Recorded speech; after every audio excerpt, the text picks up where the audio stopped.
자, 시편 말씀 지난 2주간 동안 잘 묵상하고 계십니까? 그래도 다른 주간들보다는 좀 여유롭게 묵상하고 있을 거라 생각이 듭니다. 오늘 묵상하는 시편 60편 말씀은 아마 어제 읽으셨던 말씀일 것입니다. 그런데 시편 60편 말씀을 보면 표제라고 하죠. 표제 부분, 제목 부분을 보시길 바랍니다. 굉장히 깁니다. 이 표제들은 성경을 출판하는 출판사에서 임의로 적어놓은 것이 아닙니다. 그래서 다 똑같습니다. 우리가 가진 모든 성경이 다 똑같죠. 히브리어 원문 성경에 아주 오래전부터 기록되어 온 성경 본문의 일부이기도 합니다. 이 표제들에 아주 중요한 정보가 담겨 있는데 시편 60편의 표제를 제가 한번 읽어보겠습니다. 다윗이 교훈하기 위하여 지은 믹담, 인도자를 따라 수산 에두세 맞춘 노래, 다윗이 아람 나하라임과 아람 소바와 싸우는 중에 요압이 돌아와 에돔을 소금 골짜기에서 쳐서 12,000명을 죽인 때에 라는 표제 제목입니다. 거의 줄거리가 다 담겨 있는 내용이죠. 여기 믹담이라고 하는 것은 황금의 시라고 하는 뜻입니다. 이 표제가 붙은 믹담이라고 붙은 이 시는 다윗의 시들 중에서도 가장 처절하고 흔들리던 순간, 위기의 순간에 기록한 시들이 이 믹담의 시입니다. 대략 6편 정도 기록되어 있습니다. 시 중의 시이고 또 가장 순도가 높은 황금과 같은 그런 고백이 담긴 시라고 해서 믹담이라고 표현합니다. 그리고 수산 에둣이라고 하는 것은 당시 예배를 위한 특정한 곡조 방식, 양식이 바로 수산 에둣입니다. 그리고 이 내용을 이렇게 소개하고 있죠. 다윗이 아람 나하라임과 아람 소바와 싸우는 중에 요압이 돌아와 에돔을 소금 골짜기에 서쳐서 12,000명을 죽인 때에 라고 기록하고 있습니다. 이 표제만 읽어봐도 이 시는 지금 평온할 때에 다윗이 지은 시가 아니죠. 나라 전체가 정말 처참한 전쟁 상황 가운데 있을 때에 부르짖은 기도의 시입니다. 이런 상황이죠. 다윗의 군대가 북쪽 아람 세력들이 북쪽에 있었는데 북쪽 아람 세력들과 맞붙어서 그 주력 부대가 싸우고 있던 중이었습니다. 그런데 그 와중에 남쪽의 에돔이 공격해 들어온 겁니다. 이 소금 골짜기라고 하는 위치는 남쪽 유다와 에돔 사이의 경계 지역입니다. 그곳에서 싸웠다고 하는 것이죠. 지금 다윗은 한쪽만 해결되면 되는 그런 상황이 아니었습니다. 이쪽에서 일이 터졌는데 지금 저쪽에서 또 다른 일이 터진 겁니다. 그러면 지금 다윗과 그의 군대는 지금 어느 쪽을 먼저 막아야 되겠습니까? 살기 위해서는 다 막아야 되죠. 양쪽을 다 막아야 합니다. 그러나 양쪽의 힘을 다 쏟을 수가 없는 상황이죠. 그래서 앞뒤로 위아래로 쳐들어오는 이 적군의 공격에 다윗의 마음이 흔들리고 있는 것입니다. 백성들의 마음이 요동치고 있는 것이죠. 그래서 표제에 요압이 돌아와 라고 한 것도 지금 이 상황이 너무나도 긴박한 상황이어서 아람과 싸우던 군대를 돌려서 이제 밑에서 쳐들어오는 이 에돔을 쳐야 했던 그 긴박한 상황을 적고 있는 것입니다. 그런데 가만히 보면 우리의 삶에서도 종종 이런 일들이 있습니다. 많이 있습니다. 자주 있죠. 하나가 해결되면 좀 될 것 같은데 한쪽을 막고 나면 다른 쪽이 터집니다. 그래도 한쪽이 막히고 나서 다른 쪽이 터지면 되죠. 이쪽도 터지고 저쪽도 터지고 그런 일들이죠. 직장이 바쁜데 가정도 평안하지 않습니다. 가정이 흔들리는데 건강에 문제가 생깁니다. 건강이 흔들리는데 경제적인 부분에서 문제가 생깁니다. 그러면 내 마음이 흔들립니다. 마음이 흔들리면 또 기도가 잘 되지 않습니다. 기도가 흔들리면 예배에 집중이 안 되고 성도들과의 관계도 흔들리게 됩니다. 이상하게 어렵게 되어가는 것이죠. 그러면 이런 인생에 찾아오는 흔들림, 이것이 왜 우리에게 이렇게 찾아오는 걸까? 왜 이런 상황은 한 번에 끝나지 않고 계속 이어질까? 왜 멈추지 않고 다가올까? 오늘 이 다윗이 당한 그 상황들이죠. 오늘 이 말씀을 통해서 우리에게 동일하게 인생 가운데 찾아오는 이 흔들림, 이 위태함, 이 고난들 찾아오는 이유가 무엇인가? 이 고난에 대한, 모든 고난에 대한 답을 이 안에서 찾을 수는 없어도 이 시편 60편에서 말씀하고 있는 그 하나의 답을 우리가 찾기를 원합니다. 그리고 또한 다윗은 어떻게 이 흔들림을, 이 고난을 이기며 나아갔는지를 함께 살펴보기를 원합니다. 그래서 오늘 여전히 흔들리는 자리 가운데서도 믿음을 지키고 또한 주의 건지심을 얻게 되는, 구원을 얻게 되는 우리 모든 성도님들 되시기를 기대하며 소망합니다. 특히 1절부터 5절 사이를 보면 우리가 이 땅에서 사는 동안 맞이하는 그 흔들림들, 또한 주로 그 고난들 속에서 느끼는 여러 감정들을 기록한 것을 보게 됩니다. 1절에 지금 다윗은 주께서 우리를 버리셨다라고 느낍니다. 이런 고난들 속에서 우리가 느끼는 감정이죠. 또한 주께서 우리를 흩으셨다라고 표현하고 있습니다. 2절에서는 주께서 땅을 진동하시는 때라고 하죠. 땅이 흔들립니다. 땅이라고 하는 것은 사실 가만히 있어야 되죠. 근데 그 지축이 흔들리는 것 같이 내 삶의 지축이 흔들리는 그런 때죠. 그때 백성들은 3절에 마음에서, 그 인생에서 어려움을 느끼게 됩니다. 또한 비틀거리게 하는 포도주를 마시게 하는 것처럼 느껴지는 것이죠. 백성들이 전쟁의 혼란과 공포와 그 무력감 속에서 마치 술 취한 사람처럼, 술에 취해서 비틀거리는 사람처럼 지금 정신을 잃고 두려움에 흔들리는 모습을 지금 묘사하고 있는 겁니다. 자, 그런데 가만히 들여다보면, 읽어보면 이 전쟁을 통해서 백성들을 이 흔드시는 주체가 누구시냐는 겁니다. 누가 지금 이 다윗과 그의 백성들을 흔들고 있습니까? 하나님입니다. 다윗은 그렇게 고백하죠. 하나님이 우리를 버리셨다. 하나님이 우리를 흩으셨다. 하나님께서 땅을 진동하게 하셨고 무력감과 두려움을 우리가 마시게 하셨다.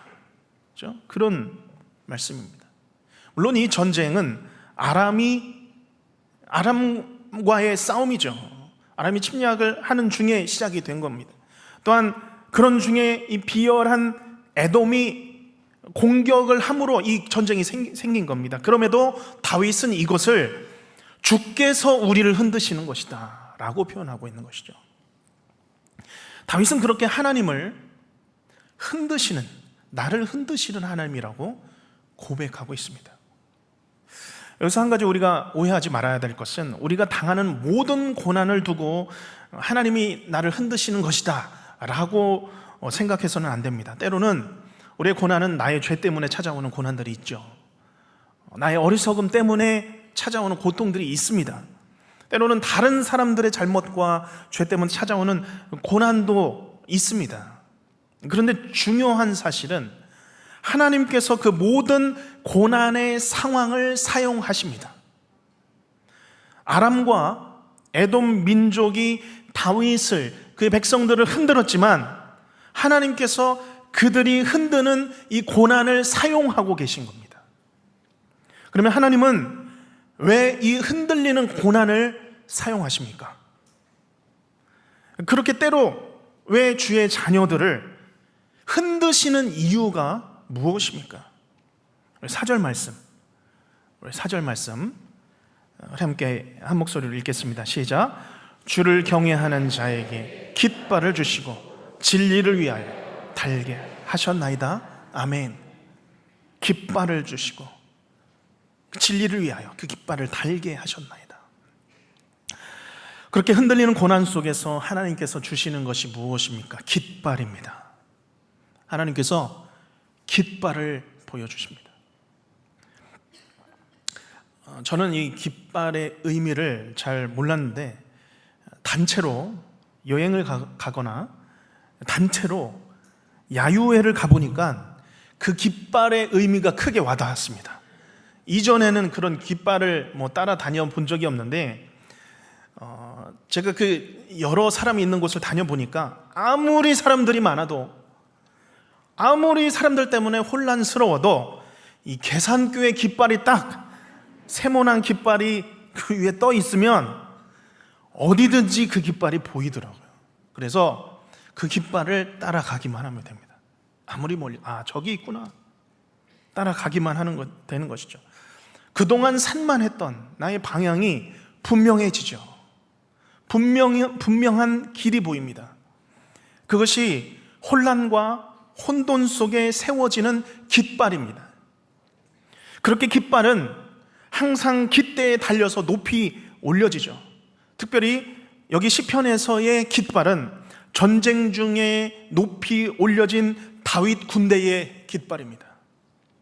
이 다윗의 깃발은 전쟁에서 흩어진 군사를 한 대로 모으는, 다시 한 대로 모이게 하는 깃발이었습니다. 그런 표식이죠.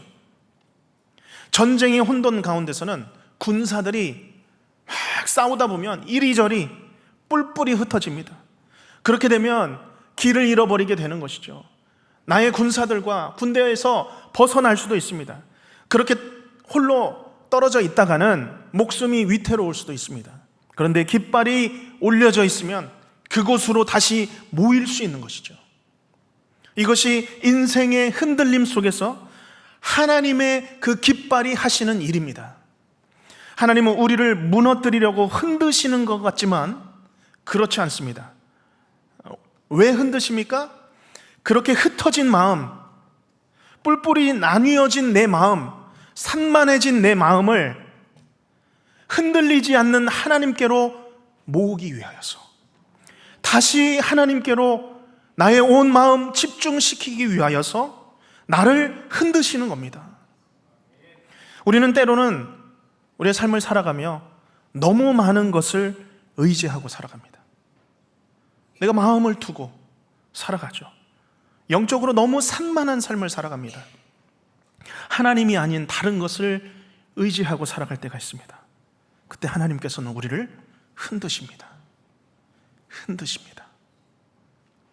홀로 떨어져 있다가는 내 영혼이 길을 잃어버릴 것이기에 그거 다 떨쳐내라고,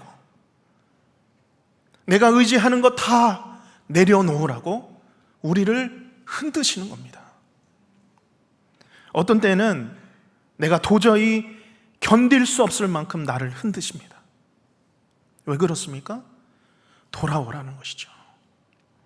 다른 것들 때문에 흩어진 내 마음, 내가 의지한 것 때문에, 내가 세상 가운데 마음을 둔 것들 때문에 흔들려진 내 마음 다시 잡을 수 있도록 흔드십니다.